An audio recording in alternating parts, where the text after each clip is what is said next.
So it is. I don't know what time it is actually. What time is it? What time is it? 7:20 p.m. on November 25th, 2021. It's Thanksgiving.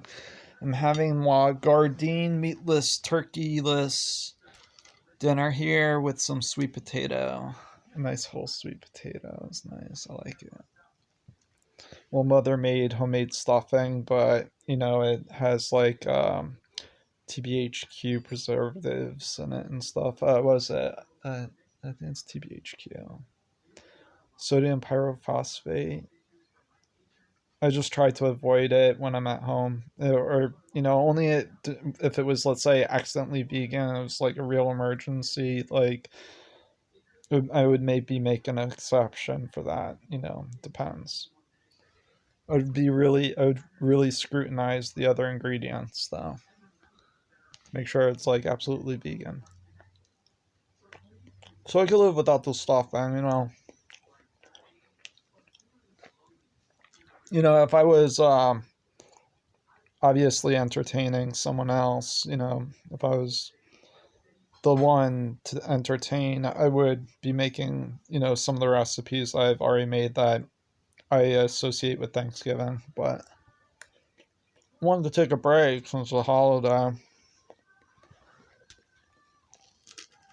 So I have no reason. I have no reason to do anything really special like that. I could always make it another day, like a belated type of Thanksgiving type thing. Maybe during the Christmas time, I'll make my Thanksgiving themed recipes because I usually make them on occasionally but frequently. So some of them, like the green lentil pasta that with the quinoa and the I said it was with the cherry lemon quinoa and the eggless tofu salad penny pasta. Okay, thank you. That I said it would be good as a Thanksgiving type of stuffing substitute side or extra. Only ate that a few days ago. I didn't feel like making it again. I could always make it like in a day or so.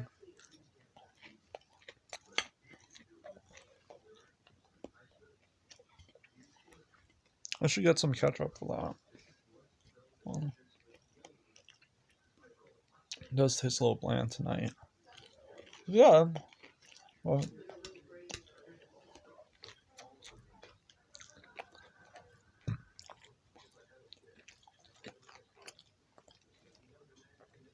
my mother made the Thanksgiving dinner tonight. So I wanted to take a break from making recipes. I'm only doing it just in case I open up restaurants later on or something, remotely speaking. Depends. We'll see.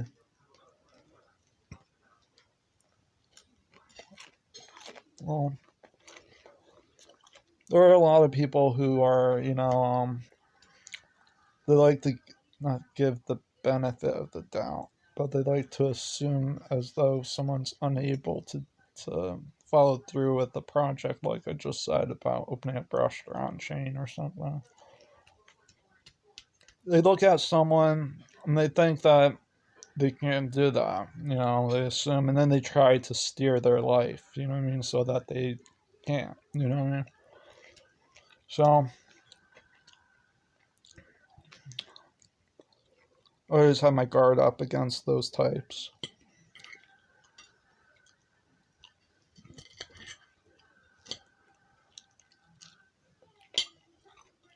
Well, it's like I know what it's like to almost lose a life, my own life. I'm way beyond that by 20 years. Whereas the average person in general, when they're born into this world, they have yet to face that. They may not survive.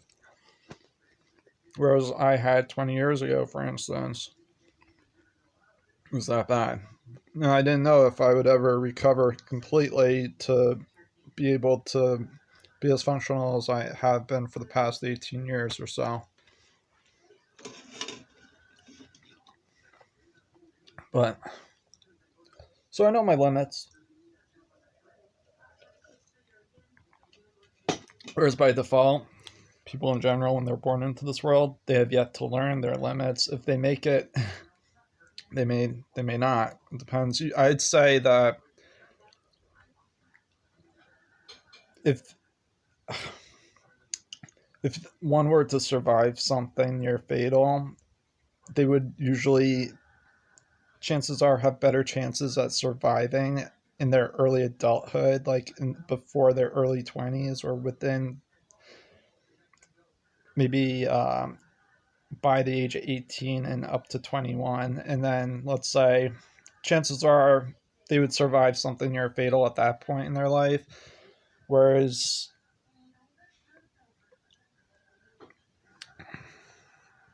or they may survive up to the average age of 100 or 75 years old to 100 years old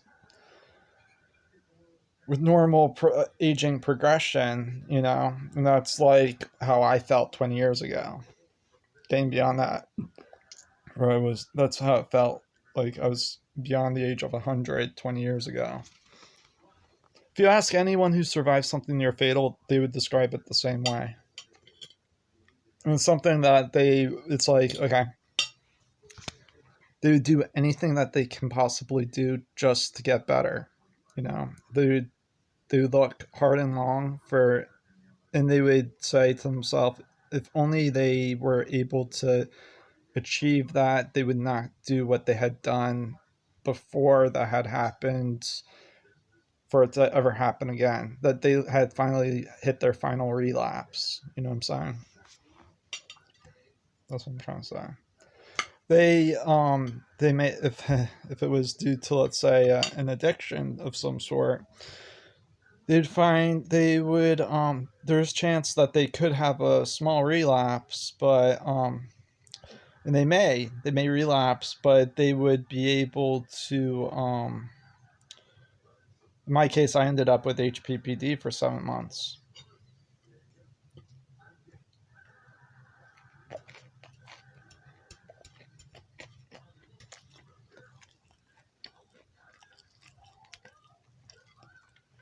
And I had to face clinical depression 3 months into that because I couldn't go back to the usual methods I had used to cope with my issues for 7 years before what happened 20 years ago. See what I'm saying? It was most of my coping methods that I had before my incident 20 years ago, I used for 7 years. And then I couldn't go back to that. I had to find a new way. But I also had to try to recall anything that had happened as far as years prior, because it was wiped from my memory. I had amnesia in my friend's car. So I had to try to poke at the things that I knew. I was studying computer science. I knew that I was studying computer science and programming and stuff. I knew what the project that I was working on beforehand. I didn't want to think about the methods that I had used to cope for those 7 years because they were unhealthy methods, in the fact of, like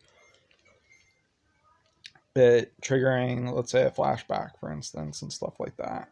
So I was trying to avoid that, so I couldn't go back to using those methods I found were great back then, but it wasn't good. And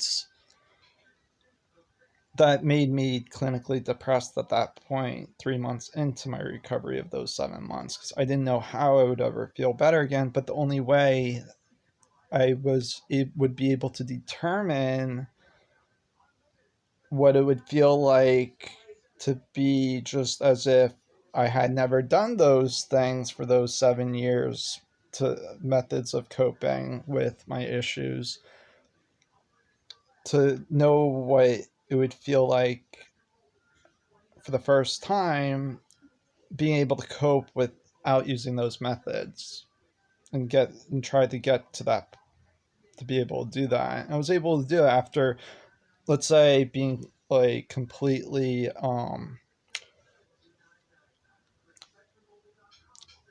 staying away from those coping mechanisms I had done for those 7 years for a total of 6 years, completely resisting that. So there were times where had just turned out to be the designated driver with friends at times. And I didn't know, like, we would go to a party or something, they end up being a little tipsy or something like that. So I know I couldn't leave them there. I felt like I had the obligation to drive them while they were, let's say, under the influence of something. So because I didn't, that would be considered like leaving the scene of an accident if something happened to them and people said I was last seen with them, or they would say, how did they get there? And they would, let's say, something had happened to them as if I had left them there, and people would say, well, we last saw them when they were with me, for instance. And I had decided to, let's say they said I had decided to leave and something had happened to them.